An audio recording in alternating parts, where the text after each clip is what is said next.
What's up, sports fans? Welcome to another edition of the DC Sports Huddle. It is, as always, sponsored by our friends at MGM National Harbor. For the latest in Washington sports, visit MGM National Harbor and experience a sports fan's paradise. I am Rob Woodfork. I am joined, as always, by George Wallace and Dave Preston, and a special guest this week. We bring in Stephen Whyno, the AP sports writer.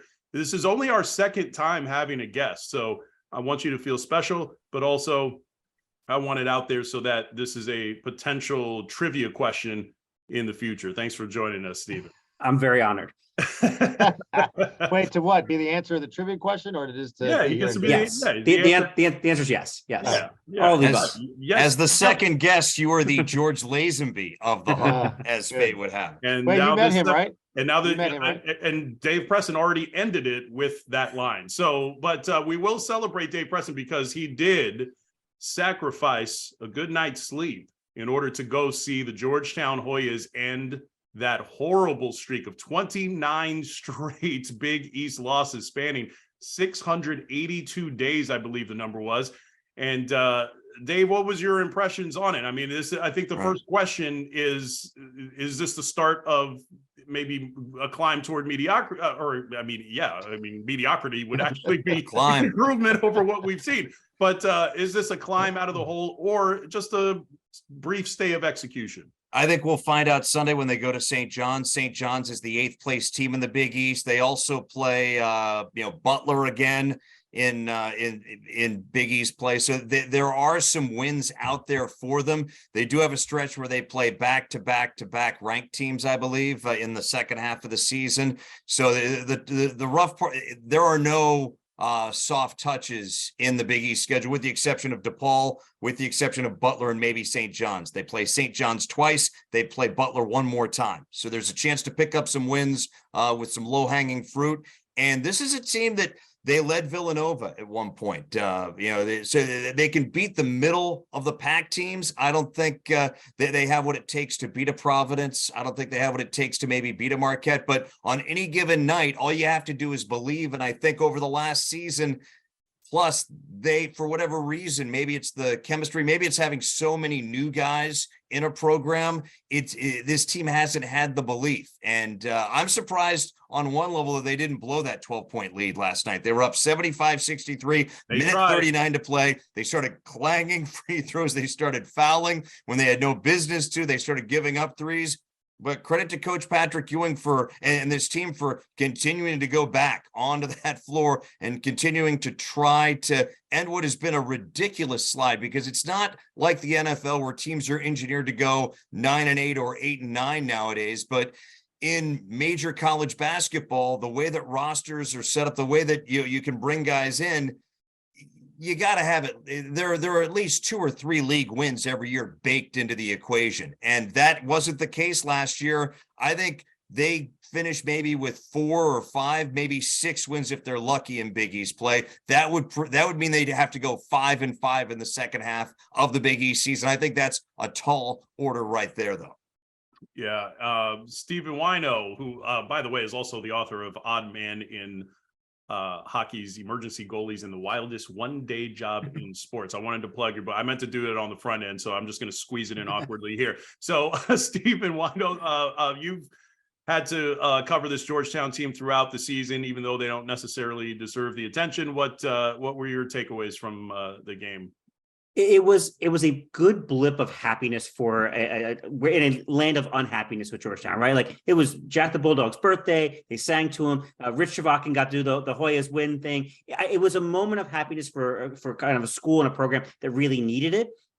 But like, as you guys have pointed out, like, they were clanging free throws. They tried to blow a lead. To me, it showed all the things wrong at the end, that they would have blown a lead against a better team, and kind of, in a good way, showed what needs to be fixed with this program and kind of what needs to change and improve along the way. But when the losing kept piling up over and over again, something had to give. And everyone's talking about Patrick Ewing's job security and just kind of where this program goes from here after the JT3 era, after kind of things that have fallen apart even since the Big East tournament championship a few years ago. That was kind of the high point of Patrick Ewing's time in charge there, that it was a moment of happiness that showed they can, you're right, Dave, beat the lower level teams of the Big East, but they can't do much against teams better than that.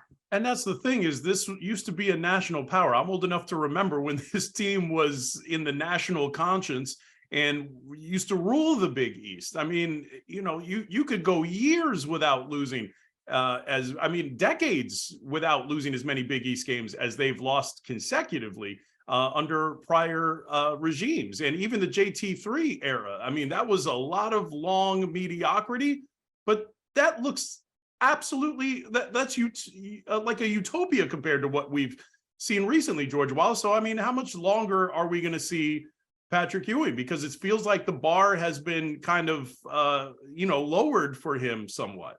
Yeah, I mean, yes, but he's not going to. They're not going to fire him. Not in season. I don't. Yeah, I I just can't don't. Huh? I can't see that happening. I can't. Yeah. Yeah, I just don't. I mean, and yes, is it?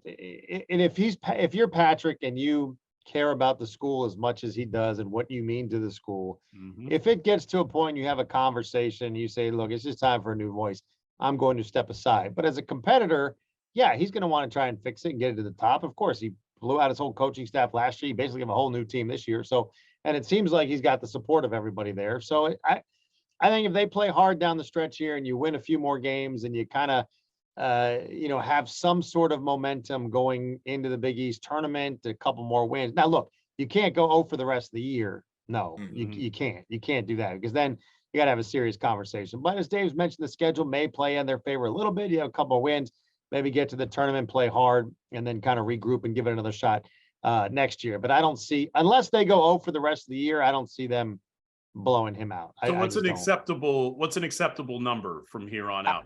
I mean, and just dealing with the conference wins, because that's been kind of the number that I don't think, not too many people were talking about the 11-game losing streak within the season. It's been the conference losing streak that everybody talks about. So Dave Preston, what's the number that I think is acceptable? I think if they get to 5-15, maybe avoid last place, because it's a quote unquote peace with honor situation. And maybe after going 5-15 in league play, where there's a little bit of momentum in the second half, maybe they pull an upset in the final month, and maybe Patrick can say, you know what, I've got this program going in the right direction, but I know I'm not the guy who will get them to the next level. It's time. I love my university. It's time for me to step aside. Of course, I'm not speaking. I'm not a Hall of Fame player. He is a competitor, and that's why he's in this business. So I could easily see a strong finish feeding his fire, that he can say, you know what, I can get this done now. So it's a very sticky situation, because it's akin to Ryan Zimmerman coming back and running the Nationals and things not going well. How do you part ways with the guy who is the face of the franchise, the face of your athletic program, next to John Thompson Jr.? You can't. It's very tough to move on from this guy who delivered a national championship to your school back in 1984, even though Sleepy Floyd and other guys were all, Big East and all Eastern, what ECAC guys before Patrick arrived. This is the best guy in school history. It's tough to move on from him. And Georgetown is also a school that you can't tell them what to do. Whether it's, hey, you guys should have an on-campus arena. No, we won't. You can't. If somehow they stubbed their toe and they were bleeding, and you were to say, go to the emergency room, Georgetown is the kind of school that would say, no, we're not going to go to the emergency room because you told us to. So they're going to do what they want to do. And it's their time frame, and whatever they've decided. But, perhaps they've decided on a hard number in the athletics office. Perhaps they've already decided, okay, at the end of the year, it's going to be a peace with honor, parting of the ways. However this thing ends, it's tough to justify keeping the current, coaching staff in place, if things, continue to bottom out the way they are, if they go 1-9 in the second half of the Big East schedule. Yeah, and it kind of calls to mind, and this is my segue into the next topic. It kind of reminds me of Wes Unseld Sr. When he was running the Bullets. I mean, he was the greatest player in the franchise's history, still is to date in my book. and coaching the team. I mean, they were just going nowhere. They were at best mediocre, if not flat out bad. And he hung on for way longer than he probably should have. And somehow, after all that time, the Wizards aren't much better now. And they just traded off one of their more popular players, quite frankly. I didn't realize how popular Rui Hachimura was with this Wizards fan base until he was gone. And as you know by now, traded to the Lakers in exchange for Kendrick Nunn and a package of second-round picks. And I think the question that everybody's asking at this point is, what in the world is the Wizards' plan? What are they even doing? Steve knows. Exactly. And here's the thing. What I think they're doing is they're happy with a big three comprised of Bradley Beal, Kristaps Porzingis, and Kyle Kuzma. Until Kuzma doesn't sign here next year. But that's the problem, is you're trying to build around a big three, one of whom probably doesn't want to be here. And so you trade away the guy who is the logical replacement for the guy in the big three that doesn't want to be here. So Stephen Whyno, I know that you cover the team quite a bit. What do you think is the plan here? I mean, how do we feel about the Rui Hachimura trade? It's starting to feel like the Nationals a couple of years ago, when you're trading Trey Turner, Yes. and then all of a sudden, we're trading Trey Turner so we can keep Juan Soto, and then all of a sudden you're trading Juan Soto. It's starting to feel a little bit like that with the Wizards, who have been in that stage of mediocrity for a lot of years. And Bradley Beal's still a good enough player to keep them competitive on some nights, but you need a Porzingis, a Beal, and Kyle Kuzma. And this is the trade was for Kyle Kuzma. This was they feel confident about him. But George is right. If you don't re-sign Kyle Kuzma and keep him around, this is a gigantic mistake that's going to, I don't want to say like damage the franchise for years to come, because it's not in great shape anyway, but it's going to keep them from taking that next step for a few years. And that's right. And George Wallace, I mean, I'm reading stuff that the Lakers are getting ready to start Rui Hachimura. I know he didn't play in that first game, but they got big plans for this kid. Oh, he's gonna go average 20 points. When AD gets back, it's gonna be great with him, LeBron, AD. Then they're gonna make a run at the end of the year. There's no doubt about that, because this is what this team does. Look, is there any other uninspiring? Like, you listen to these guys, even Wes and Tommy Shepard. It's just so like, you gonna run through a wall for any of these guys? It's just so uninspiring. And it's just, that's the way that they have been. Look, the play-in game is their goal every year, and that's very, very sad. Right. If you ask me. And that's the thing. And this is and we've discussed it on here before. They're on a treadmill of mediocrity that they seem really comfortable to just stay on. And it's just like the play-in tournament. Why is that your goal? I am 43 years old, and the best I have ever seen the Wizards was when they played a Game 7 against the Boston Celtics in the second round of the playoffs. You almost made the conference finals is the best they can do. And they're out here printing T-shirts and putting banners up for it, Dave Preston. And unlike the Big East, where teams aren't engineered to go 500 or make the tournament, the NBA, you are engineered to finish 500 and at least contend for 50 wins in the regular season, which they haven't had since the late 70s, or a conference final, not a final, but a conference final, which they haven't had since the late 70s. Couple questions, I guess, about Wes Unseld Sr. Was he on board for the You to Man campaign? That's the reason I'm a Bullets fan, because that is a definite victory right there. See, I'm not even old enough to remember that. Two, does this mean that we're going to have a big three bobblehead with Porzingis, Beal, and Kuzma 10, 20 years from now, like we have with the Gilbert group? It's concerning that once again, a young, promising player is headed elsewhere. But as George mentioned, guys leave Washington and they, for some reason, play well elsewhere, or they get rings. Swaggy P gets a ring elsewhere. You know, it shows that maybe there's something wrong in the water. But it's a bummer. JaVale McGee. Yeah, I'm trying to think of his name. JaVale McGee. We propped him up as like this big knucklehead here in Washington. Yeah. And the guy ends up being like a good role player on a championship team. How Andre Blatch never won a title. That's the biggest mystery of them all. And it's a shame to lose a guy like Rui, because here was a guy who, from the very first day, number 9 pick, Wizards they're always in that 10 to 20 treadmill. So you're never getting a single digit draftee. And when you do, you wind up, wasting it, as we've seen in the past. but it looked like, hey, here's a guy who, for all we've heard, he's, a good locker room guy. He's, he's not an idiot.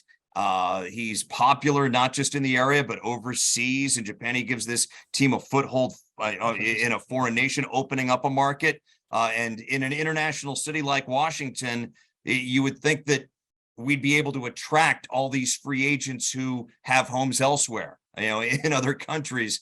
And it looked like Rui was going to be exhibit A of that. And he was. And it's like, and Steve, you've covered, the hockey and all international and Olympics, this and that. They Wizards have like a social media guy. Like they went to Japan this off season. Yeah, like literally having Rui Hachimura made the Wizards relevant in Japan. There were Japanese reporters who followed the Wizards around and covered this team because of him. And this takes away a lot of that kind of international cachet for this organization too. And look, guys, I was in Arizona a few months ago. And a guy who's dry heat. I was checking out the Super Bowl setup for that Ravens Commanders Super Bowl. That's now not going to happen. But I was in Arizona. I'm walking down the street in Scottsdale, and store owner comes out. He's chatting me up, probably trying to get me to buy something. Asks me, what I do, blah blah blah. I'm a sportscaster in Washington D.C. First thing he says to me, I'm a huge Wizards fan because he's from Israel. And the presence of Denny Avdia has attracted that. All that to say, they have an international following. And it's funny because internationally, the Wizards are bigger than they are in their own country because they've been so their own city on the court, right, in their own city. Because it makes me wonder who we're going to wind up trading Denny to in a few years. Exactly. I mean, and that begs the question. I mean, you've done a really good job of finding some of these good international players and adding them to your team. And that's what the NBA has been over the course of the last 10 to 15 years is international players getting a foothold, and that's what attracts fans from overseas. That's what builds your a better basketball. And so, and this kind of goes back to Stephen's point about the Nationals with the Juan Soto thing. I mean, one of the things that still has me upset about that is the fact that if you're going to be bad, and in the Wizards' case mediocre, then at least have some be likable losers.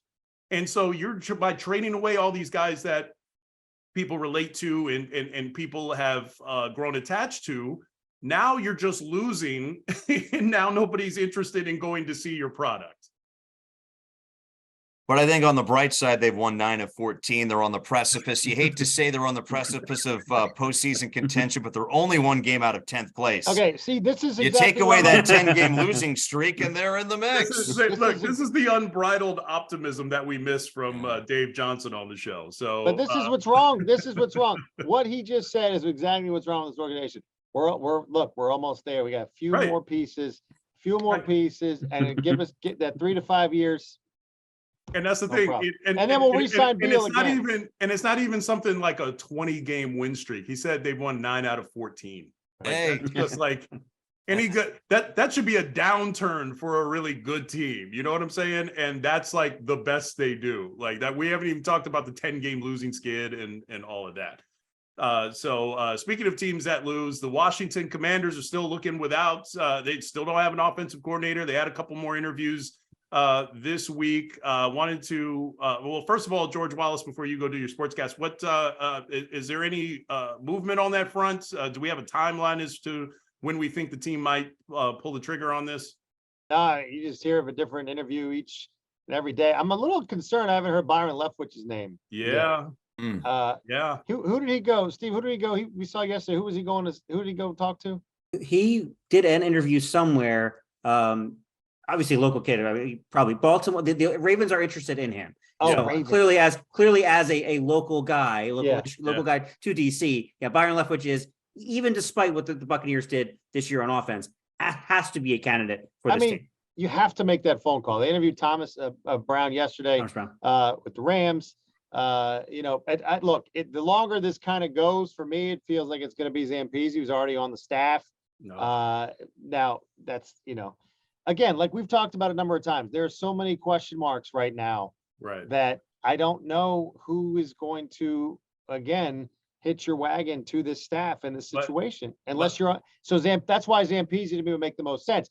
Leftwich could come in and look, and then he's got a chance to maybe be a head coach.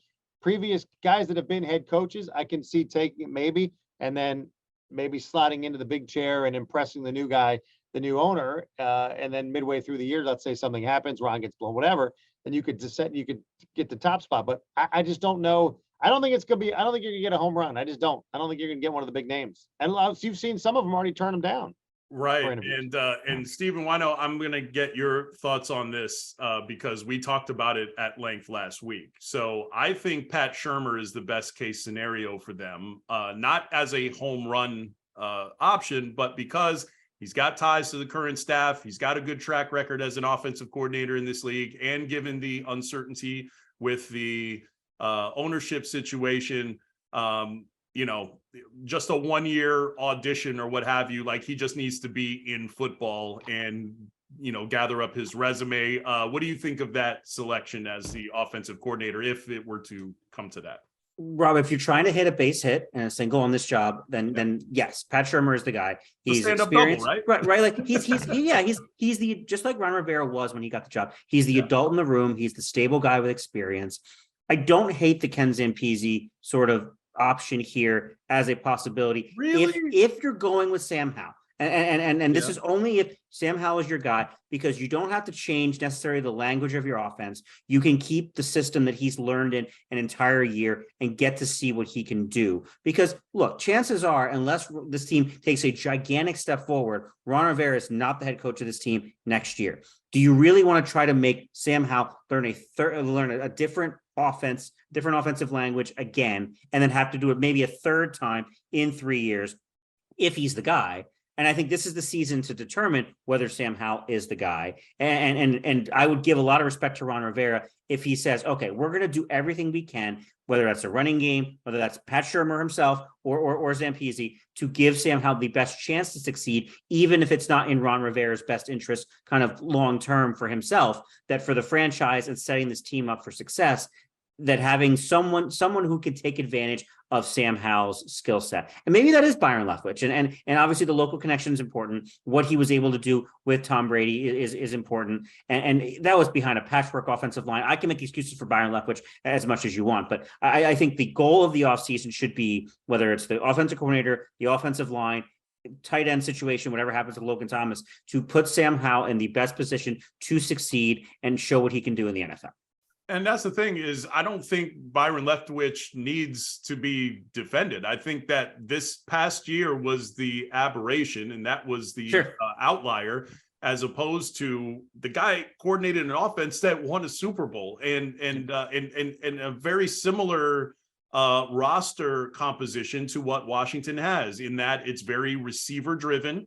And I think Washington has a better offensive line when it's healthy. And that's always the caveat, is when it's healthy, it's not a bad offensive line, even though they've over the course of the first 3 years of the Ron Rivera era, they've been shedding all-pro offensive linemen and letting them just walk away, Dave Preston. And once again, the general manager, Ron Rivera, betrays the head coach, Ron Rivera. What I'm intrigued in seeing is, as far as offensive coordinator candidates who are interested in coming to Washington, that the presser where Ron Rivera said he wanted to run 66% of the time or 60% or 2/3 of the time or whatever the actual number was in his head. I'm sure that wasn't the literal intent, but he does want a commitment to have the running game be a major component. And in 2023, to use that offense, George mentioned, hitching the wagon to Ron Rivera, hitching the wagon to whoever's in the quarterback room, hitching the wagon to that offense. If you're a creative offensive mind coming here, knowing that, all right, there's somewhat of a backwards, offense that I'm dealing with and working with, how exactly am I going to, do that and still be on my career trajectory that I'm envisioning. So I think it's slim pickings for this team, where, maybe Shurmur, because he's been out of football for a year, Zampese, because he's getting that offensive coordinator job when, where else could he go and get such a gig? I don't think somebody from the outside who has offensive coordinator aspirations, or at least legitimate ones, is going to come to Washington, given the temperature of the offensive room, given the quarterback situation, given the ownership situation where you may have a whole staff blown out within a year, regardless of how good or bad you are in your role. So there's a lot of different variables that would preclude a really good candidate coming here, but that's been the case for the last 23 years. The last really good coordinator that we got to come here was Marvin Lewis way back when, and that was before we knew all the shenanigans that went down behind the scenes. Yeah, and so basically it's a pipe dream that Washington will get a top shelf offensive coordinator and in turn attract a one of these top tier quarterbacks that may be available. But we're gonna play pretend for a second and just, you got Tom Brady out there. Aaron Rodgers is sounding like a man who's about to leave Green Bay and kind of force his way out, even if he decides to play. So let's just, in a vacuum, in a perfect world where the Washington Commanders aren't a total disaster and about to have an ownership change that sort of changes the narrative. Who would you prefer? Because George and I had this discussion in the newsroom the other day. Who would you prefer to be the quarterback of the team, Tom Brady or Aaron Rodgers? Because both of them, look, they would both be rentals, right? Given their age, given the situation with the team, for a one-year rental, who would you prefer, Tom Brady or Aaron Rodgers? Stephen Whyno. Bring in Tom Brady and bring Byron Leftwich with him. Give them an offensive line and let's go. More likely is Aaron Rodgers because he and Ron Rivera are both Cal guys. But I would certainly rather have Tom Brady here than Aaron Rodgers. I think he has more left in the tank. I agree with that, but also, and what's it going to cost you to get Aaron Rodgers though in a trade? Well, and that's the thing is Aaron Rodgers would have to. And first of all, I just coming back to reality briefly for a second. I don't think the Packers, if they trade him, I don't think the Packers would trade him in the NFC. They don't want to see him in the playoffs and all of that. So they would probably do like a Favre-like deal him to like the Jets, even though that's not the Siberia that it was back in the day. So, but I mean, if they did trade him in the NFC, you would have to make them an offer that they couldn't refuse, and that would easily have to include multiple first-round picks. Dave Preston. Yeah, could you guys talk? I have to go and get something real quick. Did I? Oh no, he's bringing props. Oh my God. Did I miss the conversation? Yeah, George Wallace, you answer while he's doing things. And by the way, for those of you who are not watching this podcast, it is still a Christmas tree in the background of Dave's. There's his Tom Brady jersey. Now he just retrieved his Pat Patriot Tom Brady jersey. Wicked awesome. That should be lit on fire. No, why? What's wrong with the First of all, they're the most overrated throwbacks in the history of sports. That's number one. Oh, that's okay. a whole nother you podcast. break my heart. You break my heart. I would go with Brady. We'll save that one for the summer. Okay. I would go with Brady. I think knowing the recent history of this franchise, either one of these guys comes here for, just say that magic happens.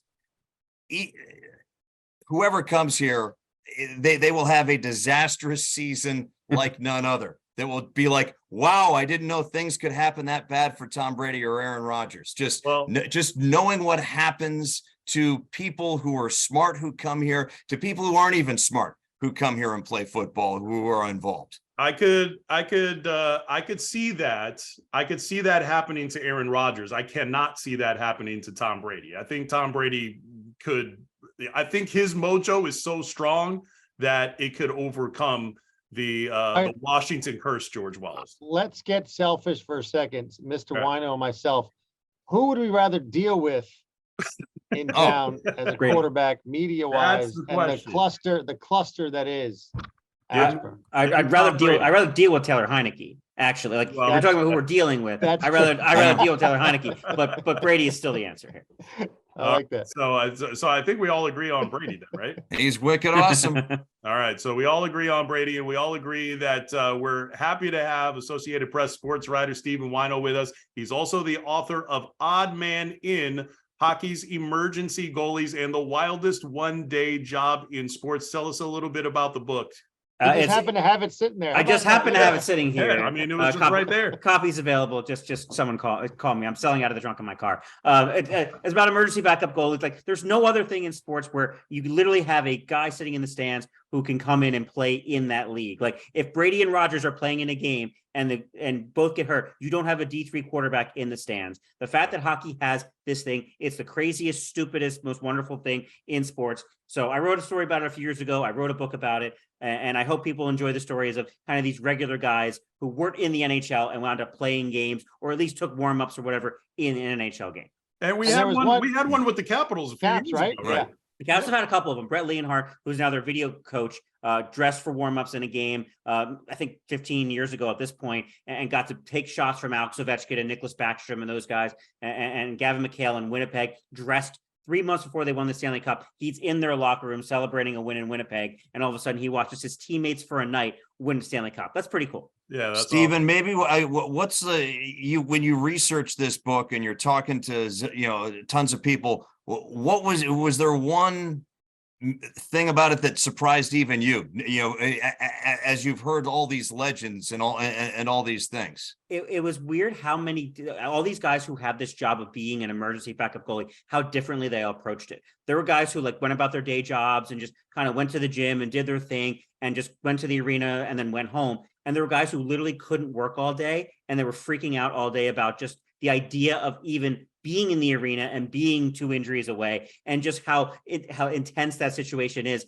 They're all goalies, and goalies are crazy because you want to have frozen rubber shot at you at 100 miles an hour. There's something wrong with you. But they all had that same kind of background, but very different kind of approaches to the weirdest job in sports. Yeah, and we're so stoked to and again, the book is How does one become that? How does one become that? You literally Have a half the pulse, time it'd be it's crazy. calling the local rink. Half the time it's calling the local rink and saying who you got who's willing to come to a game and dress and be ready to play and dress for us tonight.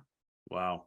And again, the book is Odd Man In, Hockey's Emergency Goalies and the Wildest One-Day Job in Sports. Man, I am thrilled that we've been trying to get Stephen Whyno, the Associated Press sports writer, on, finally came together. Thank you for joining us.